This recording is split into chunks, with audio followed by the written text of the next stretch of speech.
ariko amasantu ubu wabonwa n'uhagaze buri munsi mara nk'umuntu uzindukira kuri ya mugore w'umutayiro umunsi umugore yawe yagufasha ubundi ujya gukora iki hari no guteza imbere made in Rwanda sha ubundi muvite se n'uwo hanze ariko ibi ngibi byo mba ndi gukora uri niyo ndododa amakoti akandodera za karuvati akandodera amapantaro kugira ngo ibikorerwa iwacu tubiteze imbere ibintu byose nambara mbikorera hano mu Rwanda kugira ngo nteze imbere ibyakorewe iwacu hari inyungu nyinshi dukura mu bijyanye no guteza imbere ibikorerwa iwacu iyo turimo guteza imbere ibikorerwa iwacu abanyenganda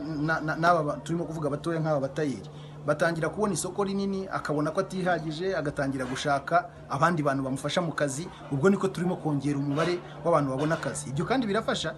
cyane kubera ko igihugu gifite gahunda yo kuzahanga imirimo igera kuri miliyoni n'igice kugeza muri 2024 bivuga ngo turasabwa byibura imirimo 200,000 buri mwaka iyo mirimo 200,000 buri mwaka kuyibona bisaba ko tugira uburyo dukora imirimo myinshi bishoboka kandi duhanahana akazi si ibyo se